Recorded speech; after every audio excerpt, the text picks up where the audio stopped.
Namo tassa bhagavato arahato samma sambuddhassa. Namo benzi shijia monifo. Okay, first I would just like to say a few words about the structure of the Course. The Course, as you know, will be focusing upon the Majjhima Nikaya, which is the middle-length discourses of the Buddha, though occasionally we will take some suttas from some of the other sources which help to shed light on the topic that we'll be dealing with. And I've arranged the suttas that we will study in a particular deliberate sequence. If you're familiar with the Majjhima Nikaya, then you know that the suttas there are arranged without any clear, intelligible sequence, but almost they're arranged just by way of certain chance words that occur in the suttas themselves. But I've tried to structure the Course to follow what is called the gradual exposition of the Dhamma, which the Buddha often followed when he gave discourses. But I begin with a series of suttas which will help to illuminate the nature of the Buddha's own experience, which is called Samma Sambodhi, supreme enlightenment or supreme awakening. Now I have here 6 suttas. In the Majjhima Nikaya, we will begin with the Arya Pariyesana Sutta number 26, but I won't take that straight through from beginning to end, because this sutta continues beyond the Buddha's enlightenment to his decision to teach and his first exposition of the Dhamma. I will cover all of that, but we sort of interrupt the sutta halfway and then go back, because the Arya Pariyesana Sutta treats the actual enlightenment experience of the Buddha very briefly, very concisely. So then I want to step back and then take some other suttas which shed more light on the Buddha's enlightenment, more light on enlightenment, but which show that experience from different angles and in somewhat greater detail. So then we take, while we're still in the midst of Majjhima number 26, we take the sutta called Bhayabhairava Sutta. But in that sutta, it's only a few pages. You could read the whole thing. But I'm going to focus on sections or paragraphs 21 to 33. The other sections you read, but I don't have to discuss. I think that they're quite evident. Then we'll take Sutta number 36, the Mahasaktika Sutta. Again, it's not going to hurt you to read the whole thing. It's just a few more pages than I'll actually discuss. But what we'll focus on are paragraphs 12 to 44.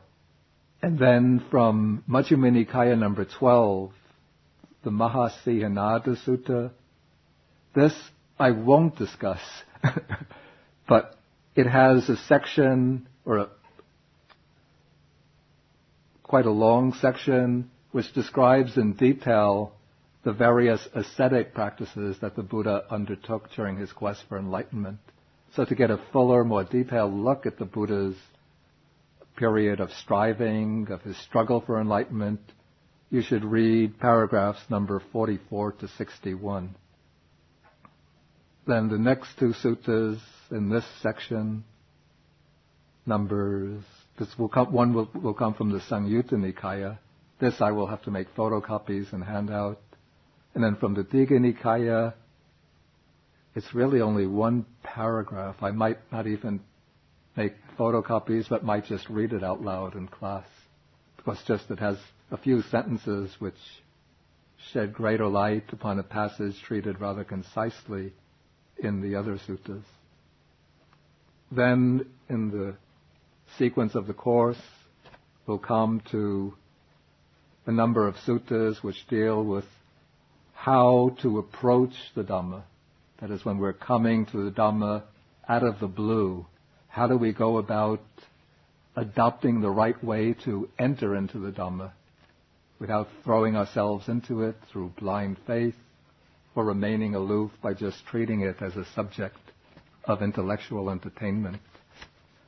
Then from sections 3 on through section 7, we build up gradually from the simpler stages of the path, the ethical life, all the ways up to the attainment of wisdom and final realization. Then in section 8, we'll deal with some passages from a sutta that discuss the nature of the Buddha's own qualities. And then in section 9, we'll take a look at some suttas which deal with life in the Sangha, in the Buddhist community. And I expect that the whole series of talks will take something like 2 years.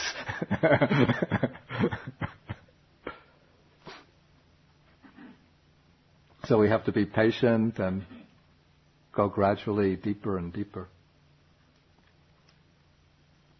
Okay, now I first would like to explain something about the organization of the Buddhist canon itself. And I should mention that I don't want these talks to be considered very formal lectures, like I'm a person of authority sitting up here giving the ultimate pronouncements about the nature of Buddhism or the Buddha's teaching, like the Pope making pronouncements. But more, I will give a little talk. We will examine the suttas together. When there are questions that come up, please always feel free to ask. Even in the midst of my talk, if something is unclear, just feel welcome to put up your hand if you need clarification. Okay, to see where the Majjhima Nikaya fits into the structure of the Buddha's discourses. Can the people in the back hear me? Okay, within the Pali Canon is the collection of texts of Theravada Buddhism, Southern School of Buddhism. We have all the texts, canonical texts, collected into what is called the Tipitaka, which means literally 3 baskets or 3 compilations. One is the Vinaya Pitaka, the compilation concerned with discipline. And this is the collection which contains the rules and regulations for the Buddhist monastic order. Okay, please come. Then we have the Sutta Pitaka, which is the collection of the Buddha's discourses, as well as discourses by some of his more prominent disciples, also records of the Buddha's conversations, discussions with people from the different strata of Indian society in his day. And then we have, I'm going to leave a blank space there, a third collection of philosophical treatises called the Abhidhamma Pitaka. The Abhidhamma Pitaka contains 7 treatises which treat the Buddha's teachings in a very detailed, systematic, and technical form. It's quite evident that the Abhidhamma Pitaka is a compilation which originated perhaps several hundred years after the passing of the Buddha, but it came to be included within the Buddhist canonical texts by perhaps by 300 years after his passing. Okay, the section of the Buddha scriptures of greatest interest to modern readers is the Sutta Pitaka. And this compilation is organized into 5 divisions called Nikayas. The word Nikaya, we could translate collection. Okay, the Digha Nikaya means literally the collection of long discourses. The Majjhima Nikaya, collection of middle-sized or middle-length discourses. Then the Samyutta Nikaya, the word Samyutta means connected or grouped together.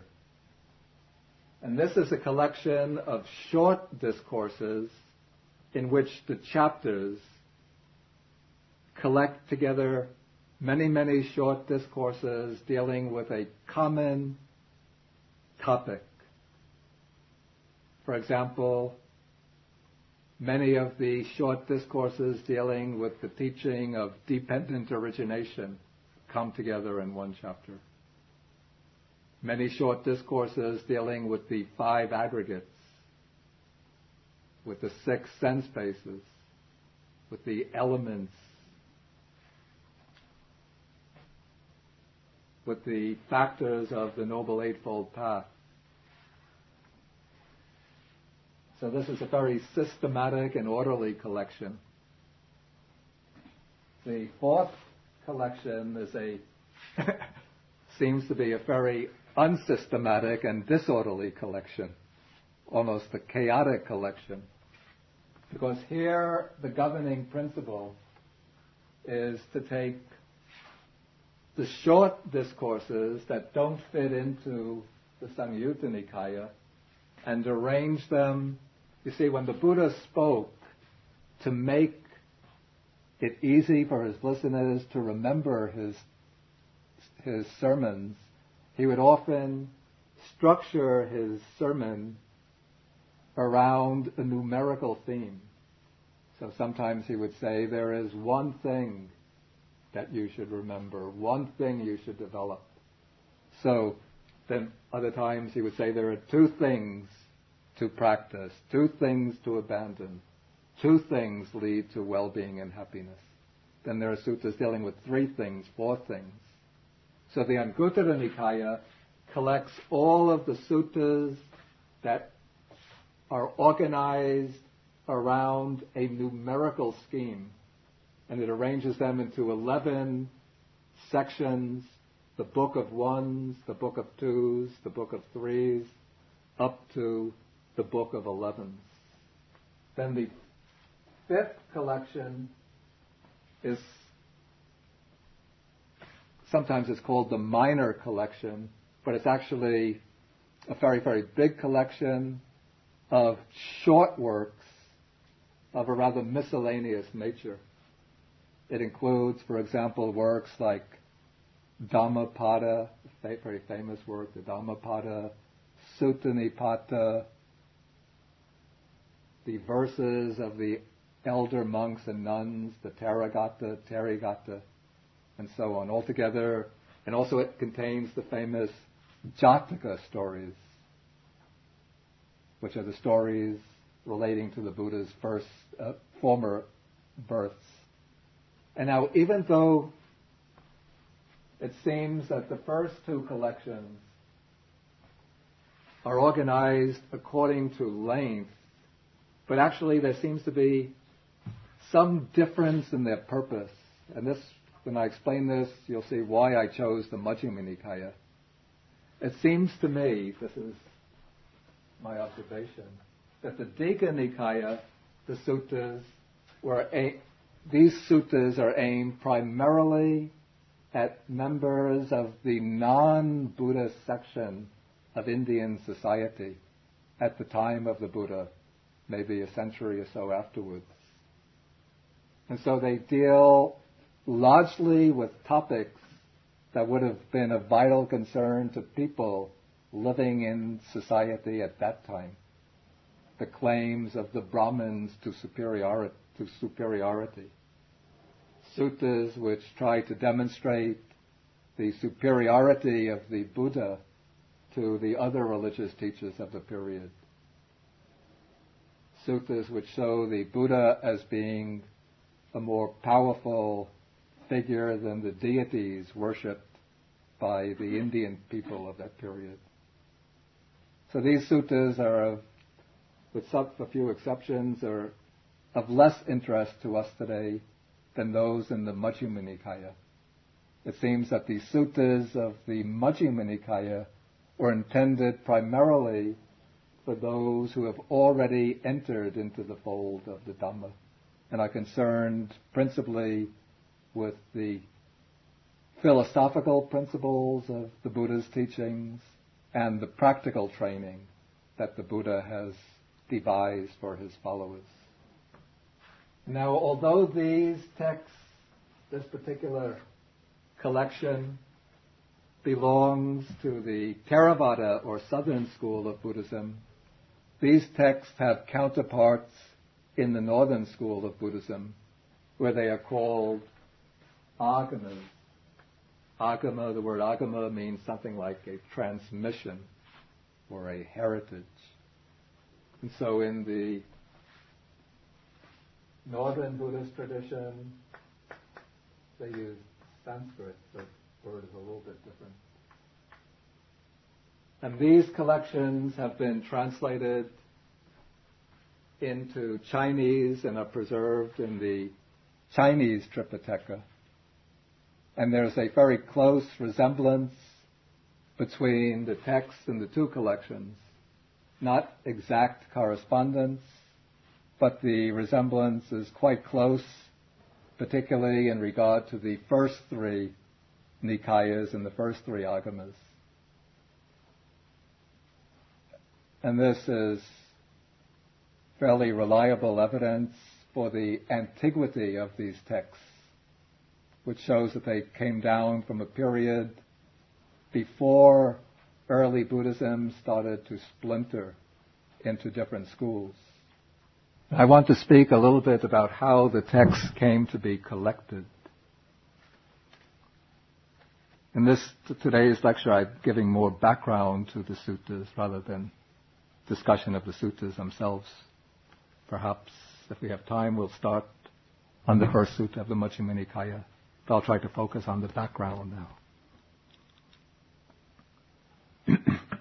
Okay, it's important to understand that during the time of the Buddha and for 400 or so years afterwards, religious texts were not written down, but they were learned orally from a teacher.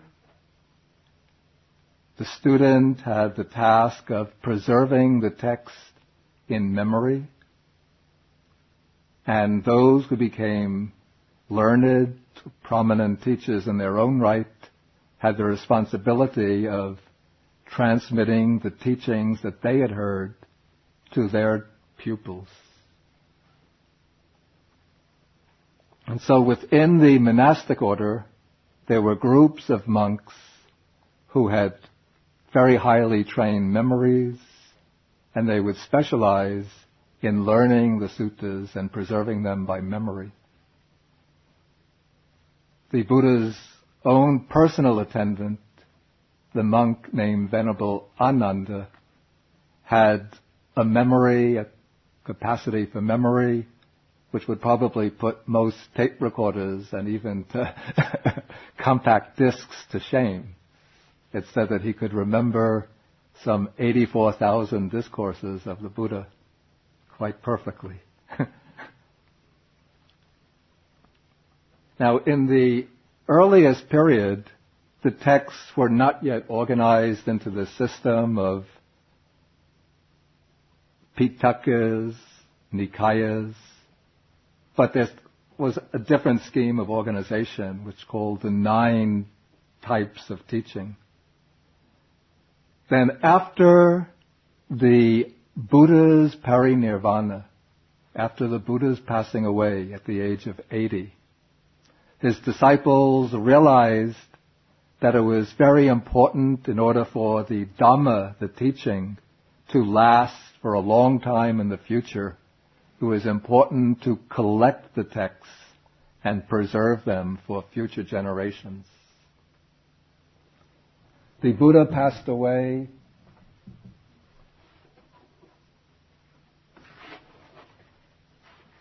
in the town of Kushinara here, which was a small and insignificant town. But at the time, the most prominent city in northeastern India was the city of Rajagaha, or Rajgir, located here. And so after the Buddha passed away, 500 of his liberated disciples who were arahants, met in council in Rajgir to collect the teachings. And the account of this first council that's given in a late chapter of the Vinaya Pitaka itself. And in this very early phase of the teachings were organized into only two collections. The Vinaya collection, the collection of rules and regulations for the monastic order, and the sutras, the Buddha's discourses. At this point, the Abhidharma Pitaka is not mentioned in the Pali Canon, in the Pali Canon's account of the first council. So that seems to be fairly solid evidence that the Abhidharma Pitaka arose later. At this first meeting, according to the account in the Pali Canon, the text had been organized into the 4 Nikayas, the way we have them today. But this is probably what we call an anachronism, something which has been projected back into the past. But the organization into the Nikayas would have come perhaps some generations later. But once the texts were organized into the form of the Nikayas, then special companies were created which were given the task of each company, the task of memorizing a particular Nikaya and selecting pupils and training the pupils to preserve these texts by memory so that they could in turn transmit them to their own pupils in time. These groups of reciters, these are called Bhanakas. So we have, for example, Diga Bhanakas. These would be monks who would specialize in memorizing the Diga Nikaya.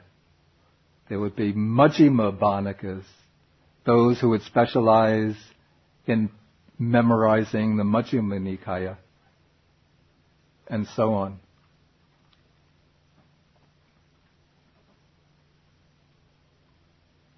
And in this way, the teachings had been preserved for about 400 years, even when the Dharma spread from India to Sri Lanka, about the 3rd century BC.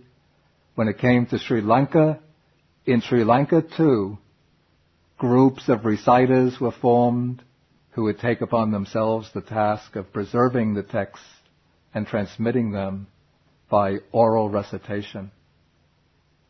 And this happened until in the 1st century BC, there was a terrible famine came to Sri Lanka. And many, many people died, and many, many monks died. And there was one text, it said, that was preserved by only one reciter. There was only one reciter who survived for that particular text. And for this reason, the monks met in council, and they decided that the Dhamma is in danger, and if it's going to survive, it will be necessary to write the text down. And so in the 1st century BC, a group, and also at that time there came to power a king who seemed to be somewhat hostile to the monks. And I think they felt that if they were threatened by the king, then the Dhamma could be endangered. And so they met in council away from the royal capital, and they wrote the text down on ola leaf strips, using a stylus to cut the text. And from then on, more and more copies were made until the texts were transmitted in written form. But even then, there would still be many, many monks who would practice in order to deepen their knowledge of the text, to preserve, to impress the text or the Dhamma upon their own mind. They would devote their time, a lot of their time, to memorizing the suttas anyway. So, for example, even today, this practice is kept very much alive. Well, I have to say it's faded out a great deal in Sri Lanka, but in Burma, it's kept alive. And in recent times, there have been Burmese monks who know the entire Tripitaka, all three collections of some 41 volumes by memory. So that if you take any sutta and you start reading a few sentences from it, once they know what you're reading from, they'll be able to pick up at that point and then continue and complete the text. That's the way they test them in Burma. And even in Sri Lanka in the 20th century, early 20th century, there were many monks who had memorized large numbers of texts.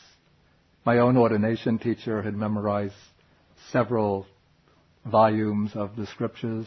And when he was learning English, the way he would learn English, people would send him translations from the sutta collections in English translation, and he would just memorize them. And in this way he would get familiar with English vocabulary and English grammar.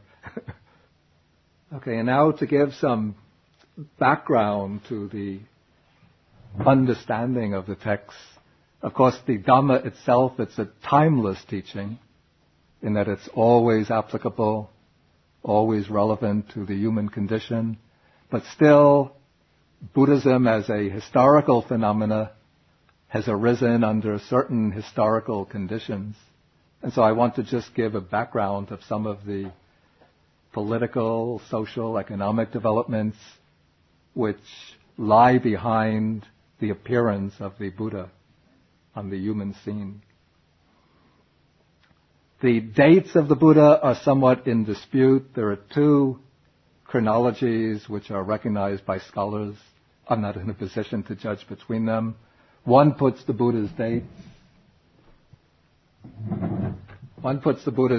at something like 566 BC to 486 BC. The other puts the Buddha's dates somewhat later, perhaps 500 BC to 420 BC, even 480 BC to 400 BC. But the time of the Buddha was a period of great transformations taking place in many different dimensions of human life. First, politically,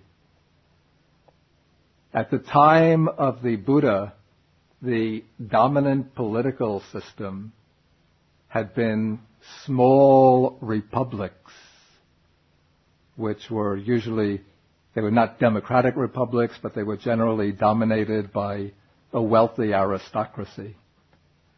But at the time the Buddha was born, the old system of the tribal republics was starting to collapse, and the republics were joining together and consolidating into monarchies.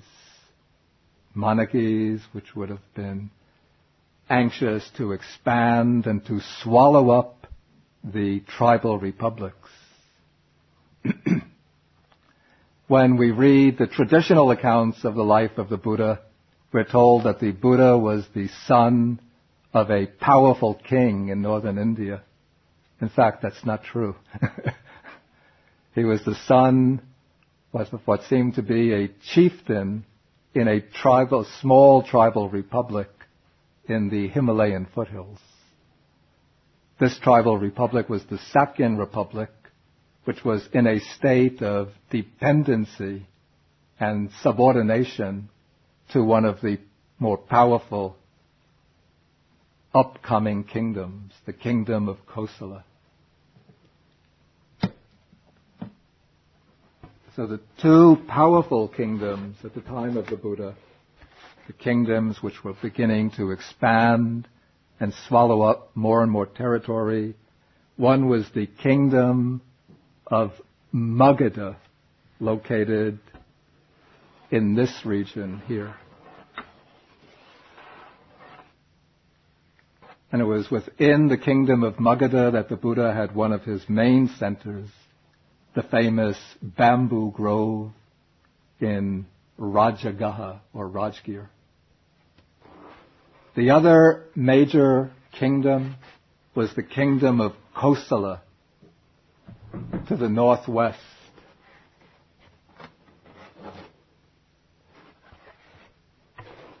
Kosala was here, and its capital was the city of Shravasti or Savatthi. And the Buddha's own home state, the Shakyan Republic, which had its capital at Kapilavastu, was in a state of, it was subordinate to the kingdom of Kosala, a tributary to the kingdom of Kosala. And because when kingdoms arise, it's quite natural that kings are never satisfied with any limits to their territory, but want to devour any other state which threatens them. So a rivalry had been erupting between the kingdom of Magadha and the kingdom of Kosala, which led during the Buddha's own lifetime to wars between these two kingdoms. Eventually, over the centuries after the Buddha's death, the kingdom of Kosala lost its power, and the kingdom of Magadha increased in power until it became the center of the first Indian Empire under the rule of King Ashoka, famous King Ashoka. Okay, in the period leading up to the appearance of the Buddha, the birth of the Buddha, there were also changes taking place in the economy. There was a tremendous expansion of the economy and a shift in the focus of the economy from cattle rearing to agriculture. This is very important. Probably it was the invention of iron which accelerated the expansion of agriculture. And once agriculture, this was a rice-based economy, once agriculture expanded, it led to the production of a surplus of grain. The surplus of grain and of other foodstuffs facilitated the growth of cities. And so what is characteristic of this period is increasing urbanization. With the increase of cities, there emerged currency, a money-based economy. Having a money-based economy facilitated the growth of trade. And so as trade increased, then market towns began to arise. Between the major cities, market towns appeared, and then trade routes were created, connecting the major cities and running through the market towns. Or actually, the market towns would have arisen along the trade routes.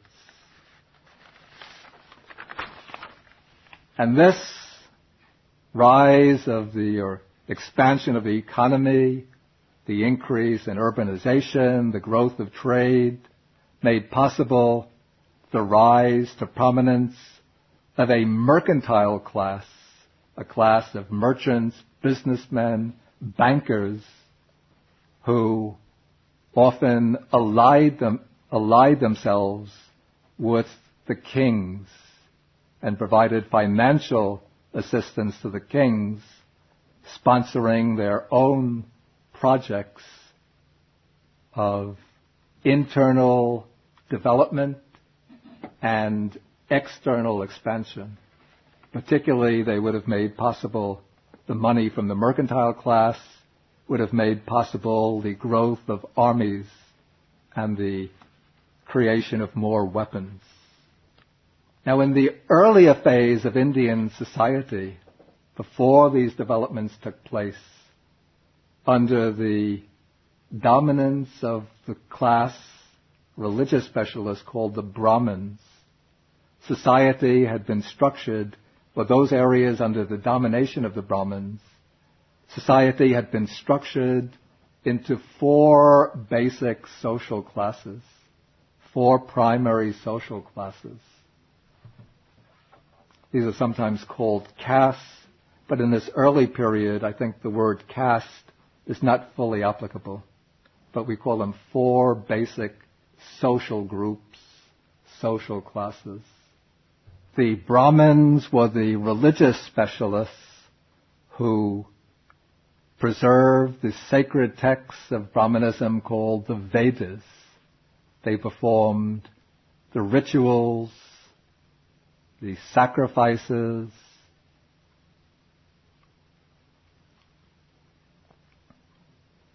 and they gave religious advice to the kings. They often served as advisors and ministers to the kings. And the kings regarded success in their own enterprises as largely dependent upon supporting the Brahmins. The Kshatriyas were the warriors and the administrative class.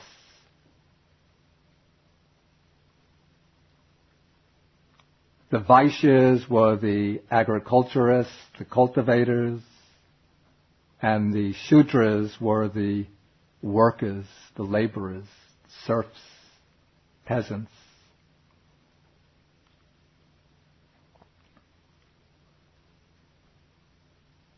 But in the time of the Buddha, or even shortly before the Buddha was born, this class system was beginning to lose its meaning. Of course, the Brahmins continued to perform their own religious functions and tried more and more aggressively to gain control of the whole system. The Kshatriyas maintained their own administrative and political functions, but people in the other classes, particularly the Vaishyas, who were originally cultivators, small businessmen, were now becoming more and more powerful in society. Because they were the ones who became the business people, the merchants, they accumulated the wealth, and so they came to have a stronger and stronger voice in in political affairs. And now because the society, the economy, was able to turn out a surplus of foodstuffs, it was able to support a class of non-productive people who devoted themselves to the religious life. And within the religious community, there were 2 basic groups. One are the Brahmins, who I just mentioned, and the other, which was a new class, which became more and more prominent in the period just before the appearance of the Buddha, were called the Shramanas. In Sanskrit, Shramanas, or in Pali, Samanas. So we have these 2 religious groups. The Brahmins were the powerful, entrenched religious group from ancient times, who were dominating Indian society from perhaps as far back as 2000 BC. And their religion centered upon recognizing the text called the Vedas as the supreme religious authority, divinely revealed religious texts. The religion of the Vedas centered on the performance of rituals, particularly sacrifices, as essential for success in life. And the religious aim which lay behind the performance of these rituals and sacrifices was material prosperity in this world and a rebirth in a heavenly world. And within the Brahminic scheme, rituals governed all the major events in the life of human beings. From the time of birth, when a child is born, the Brahmins have to be called in to perform the rituals and given certain payment for the ritual of birth. At the time of marriage, or at the time when the young person becomes a young man, then he is given a rite of initiation into manhood, and it's the Brahmin who performs that rite. All the ways through life, marriage rituals, even especially when the person dies, it's the Brahmins who perform the funeral rituals. And kings and other rulers were regarded as dependent upon the services of the Brahmins to perform the rituals that would ensure the prosperity of their kingdoms and their success particularly in warfare. And the kings would have to pay the Brahmins very handsomely for these services.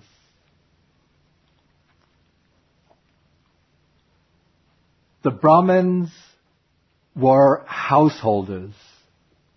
That is, they lived household lives, they married, they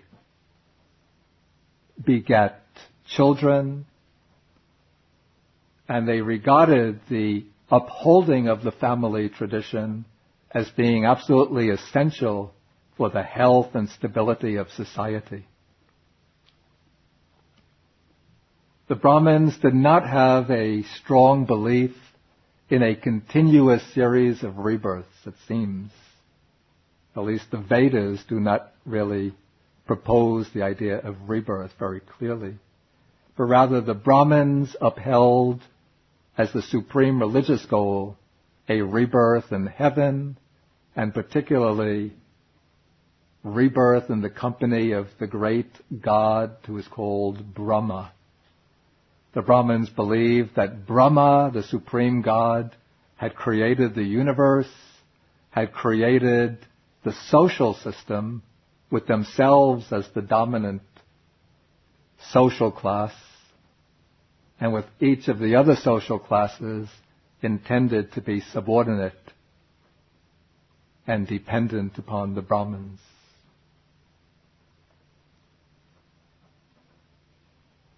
In contrast to the Brahmins, the other type of religious figure, the Shramanas, were ascetics or renunciants.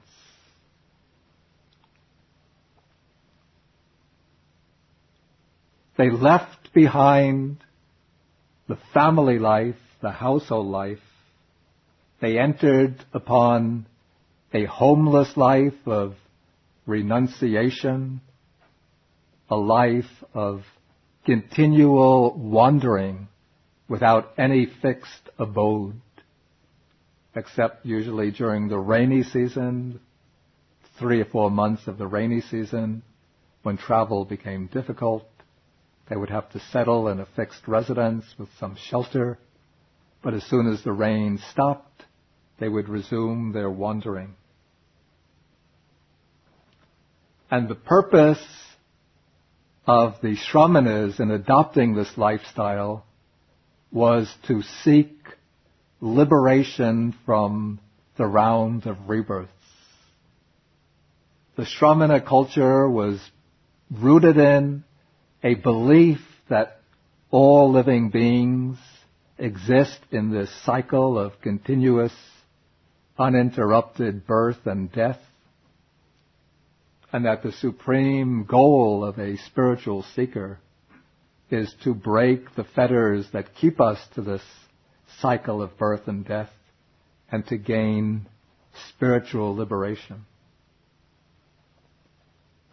For most of the Shramana groups, liberation is to be achieved through undertaking ascetic practices, particularly self-mortification. It's the body with its desires that keeps the soul or spirit in bondage.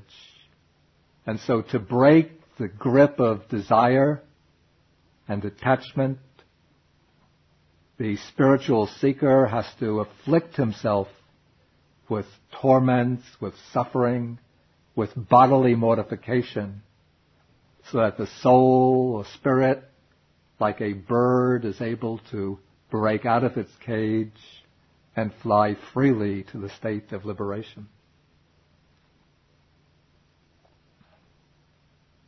Some of the ascetic groups believe that the key to liberation was attaining a special type of knowledge or a special meditative state, a higher meditative state.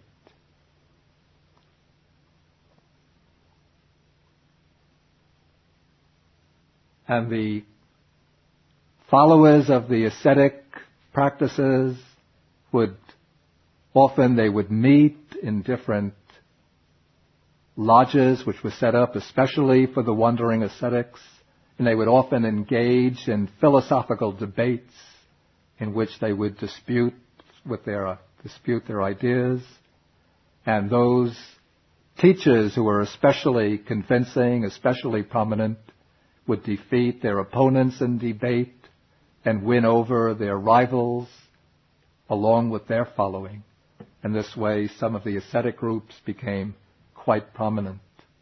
Before the arising of the Buddha, one of the most prominent ascetic groups is still in existence today. They are called the Jains.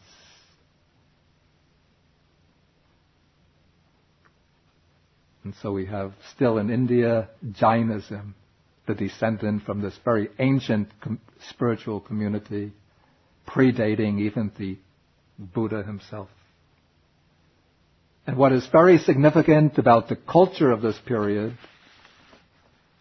is that the ascetics did not undertake any labor to earn money or to purchase their own food or grow their own food, but they existed or lived in dependence upon the lay communities.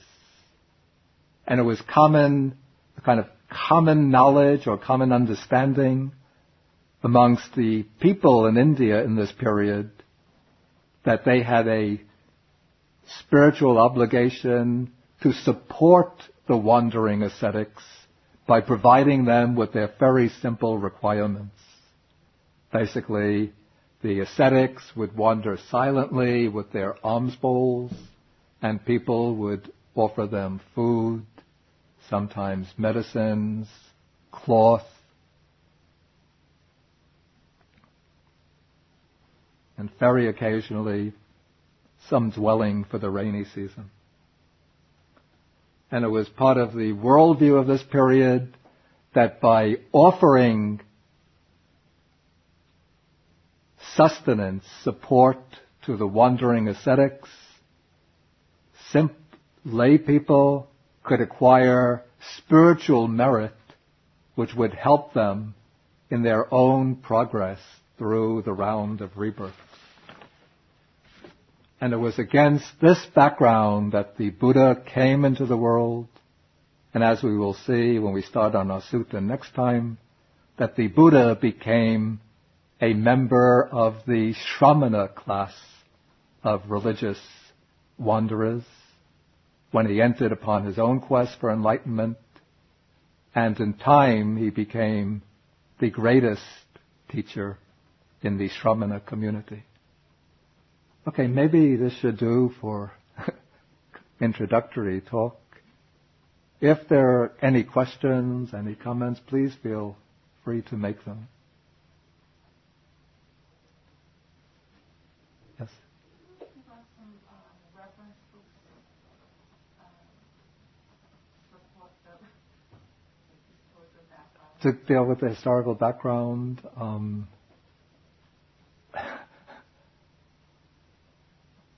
okay, one book that I could recommend, it deals more with the relation of the Buddha's teaching to the Brahminic teaching. Okay, it's called by Richard Gombrich, called How Buddhism Began. Another book that I relied on for this information is by Uma Chakravarti. I write this. It's called The Social Dimensions of Early Buddhism. It's published by Multiul Banasidas. Then there's another book, it's by a German scholar, it's translated into English, by Wolfgang Schumann, called The Historical Buddha. Then another book is by Rupert Gaten, called The Foundations of Buddhism. Another book, Michael Caritas. It's simply called The Buddha. Yeah. There's two dates about the birth of the Buddha. Yeah. You mentioned one person. The first one was by one person. Can you just give me the names? Who Are on the first side? It's more than one person. There are several different scholars have different dates. Most scholars used to accept the older date, 566 to 486, but I think Richard Gombrich he's a very prominent British scholar, he favors the more recent date, Gombrich. I think it was a German scholar who first accepted that particular dating. Was it Waldschmidt, I think? Ernst Waldschmidt.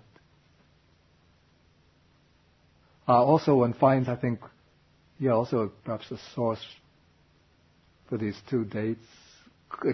Possibly it's in Lamotte, Etienne Lamotte, History of Indian Buddhism. So I think maybe Lamotte just accepts the older date. Okay. Shraman is, yeah. And the Brahmins, they get along? Not very well. That's a good question. The Brahmins were very critical of the Shramanas because for the Brahmins it was very important to maintain the family tradition, family lineage, the household life. And so they would sometimes speak very abusively of the Shramanas, call them these bald-headed, they use the term shram in Pali, samanika. It's like, maybe you could call them shaveling ascetics, these ascetic shavelings, or bald-pates, we would say. So they were very critical, and we see even in the Buddhist scriptures, the Buddhist texts, sometimes when the Buddha would meet the Brahmins would begin, when they first meet the Buddha, they speak sometimes quite abusively to him. They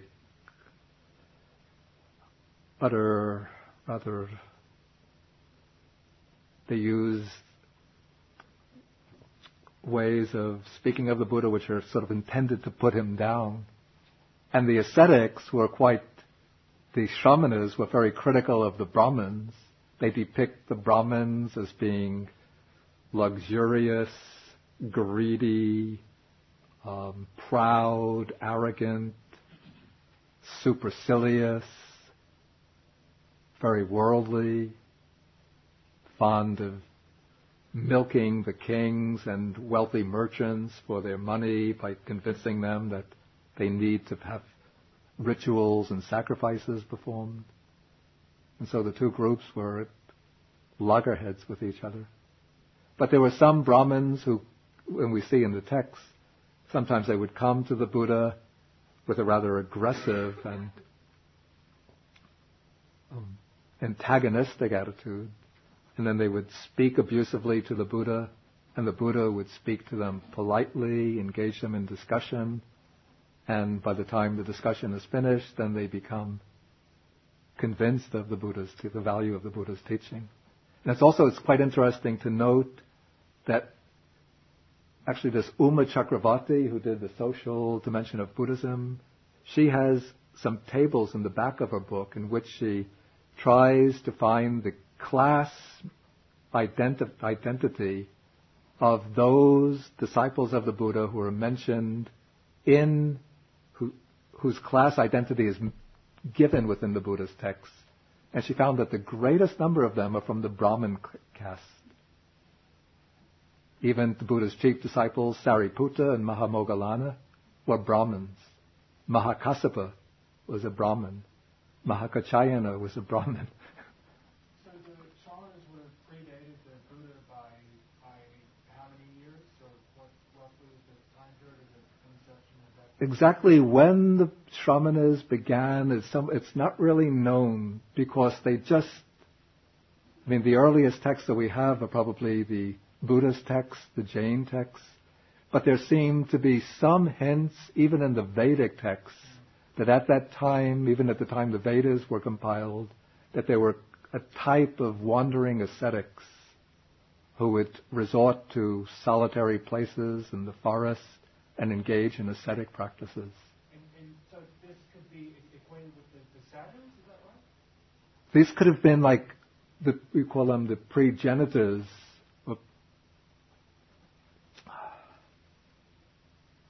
We call them the progenitors of the Shramanas, very early form, the ancestors of the Shramana class. They could even go back, this is a theory which has been developed by some historians of India, that there was, the Brahmins came into India. They were not the original inhabitants of India, but there was an older civilization in India predating the arrival of the Aryans, who came from the Central Asian plains through the Hindu Kush mountains into the Indus Valley and then spread out over northern India and subdued the original inhabitants, who were people of the Dravidian race. And they were pushed down to the south and became the Dravidian people of South India.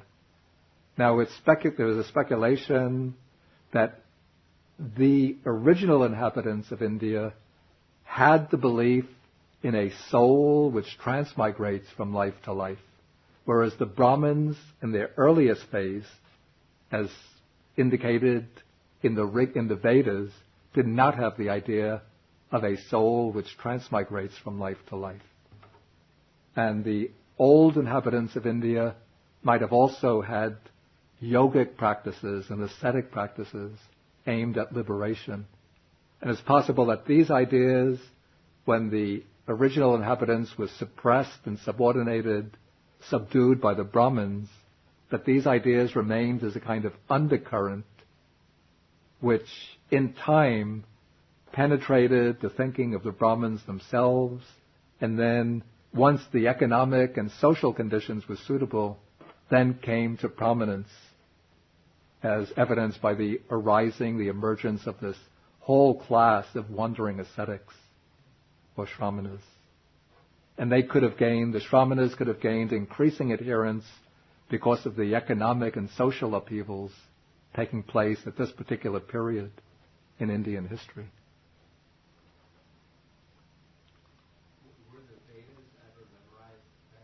The Vedas were transmitted by memory for perhaps thousands of years. Even now, there are many of the Brahmins, the religiously trained Brahmins in India, know the Vedas by memory.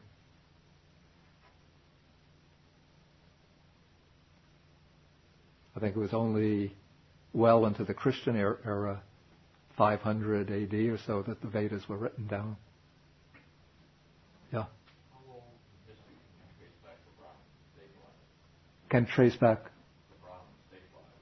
the Brahmins date-wise. Well, I think it's said that, conjectured that the Aryan, the people from the Central Asian plain, came into India about 2000 BC. And so they would probably had some kind of social stratification already, with a class of Brahmins dominating that social order.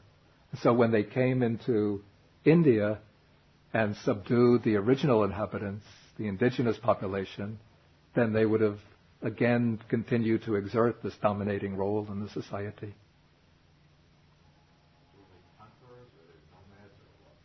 They would have come as nomads, perhaps with weapons with which to have conquered the original inhabitants.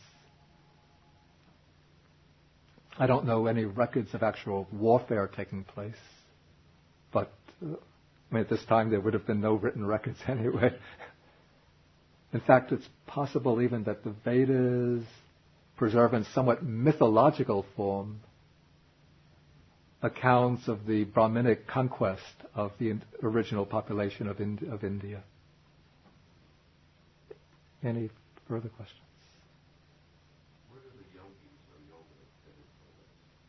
Where did the yogis? Yeah. The yoga. Well, of course, the original sense of yoga is not the practice of these rigorous physical exercises, but was a practice of a meditative or contemplative way of life aimed at liberation.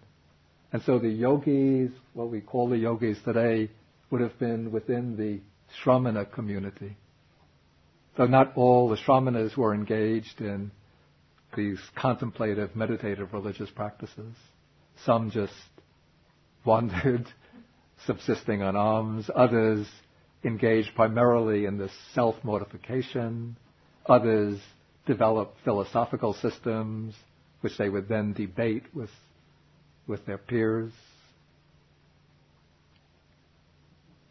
And even the word yoga itself, the Buddha uses very frequently, though not in the sense of these physical exercises, but in the sense of spiritual practice, spiritual exertion. I mean, that's a somewhat different story. But from perhaps beginning about the 1st century of the Christian era, 1st, 2nd century, or 2nd century, Buddhist monks started to go to China and then to translate Buddhist monks from India and from Central Asia, I think more from Central Asia, would go to China, and once they attracted some support from either the king or from intellectuals of the period, then they started to translate Buddhist texts from Sanskrit or from Central Asian languages into Chinese. Would you say that's correct?